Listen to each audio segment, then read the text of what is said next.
तो आज हम बात करेंगे सेक्रोइलेटिस के बारे में। तो सेक्रोइलेटिस अगर आप हिंदी में समझे तो ये जॉइंट की इन्फ्लेमेशन होती है जिसे हम सेक्रोइलियाक जॉइंट बोलते हैं। अब सेक्रोइलियाक जॉइंट की जो पोजीशन हम समझे वो बैक में होती है सबसे नीचे की तरफ, और इसके अंदर जब इन्फ्लेमेशन होती है, अर्थराइटिस होती है, उस चीज को हम सेक्रोइलेटिस बोलते हैं। अब सेक्रोइलेटिस का दर्द जो है वो बहुत अलग तरह से भी प्रेजेंट कर सकता है। सबसे ज्यादा तो जब ये प्रेजेंट करता है तो धीरे धीरे स्टार्ट होता है।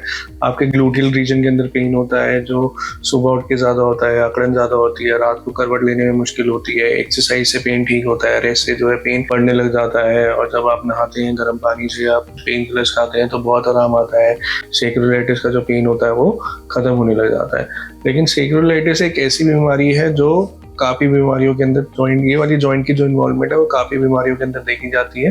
जैसे कि आपका स्पॉन्डाइलोआर्थराइटिस हो गया, नॉन रेडियोग्राफिक स्पॉन्डाइलोआर्थराइटिस हो गया, फिर आपका जो है एंकिलोजिंग स्पॉन्डिलाइटिस हो गया, सोरियाटिक अर्थराइटिस हो गया, इन्फ्लेमेटरी बाउल डिजीज रिलेटेड स्पॉन्डाइलोआर्थराइटिस हो गया, फिर आपका रिएक्टिव अर्थराइटिस हो गया।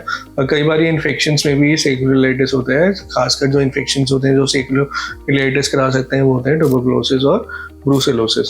तो तब जब भी आपको ये लक्षण आते हैं जो मैंने पहले बताए हैं, तो उसके लिए जब आप डॉक्टर के पास जाते हैं तो ये लक्षण पूछे जाते हैं और इसके हिसाब से जो है आपके आगे टेस्ट कराए जाते हैं। और इन टेस्ट को सेक्रोइलेटिस को पहचानने के लिए एक्सरे की जरूरत पड़ती है जो आपके पेल्विस का होता है।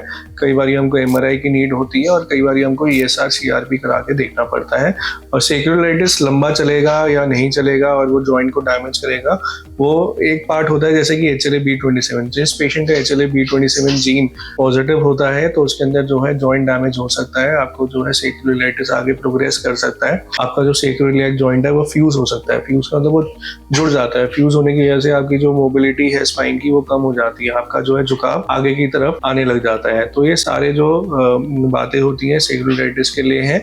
और अगर हम ट्रीटमेंट की बात करें तो सबसे पहले हमको देखना पड़ता है ये सेक्रोइलेटिस किस वजह से हुआ है। वो एंकिलोजिंग स्पॉन्डिलाइटिस का पार्ट है या फिर इन्फेक्शन का पार्ट है।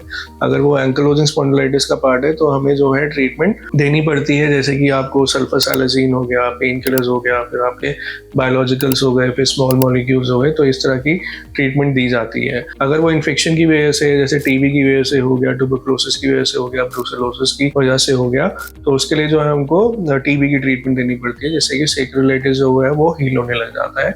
और सेक्रोइलेटिस का इलाज कराना बहुत जरूरी है क्योंकि ब्लो बैक एक का ये बहुत ही अनकॉमन सा कॉज है, लेकिन बहुत दिक्कत करता है। जो आपके बच्चे होते हैं, यंग बच्चे होते हैं जिनकी उम्र 18 to 40 ईयर्स होती है, उनके अंदर जो है जॉब एब्सेंटिज्म हो जाता है, यानी वो जॉब तक कई बार छोड़ जाते हैं, कई बार जॉब को मिस करने लग जाते हैं बैक पेन की वजह से। तो इसका इलाज आप जरूर कराइए और इसी चीज के लिए आप रूमेटोलॉजिस्ट से जरूर मिलिए। Thank you.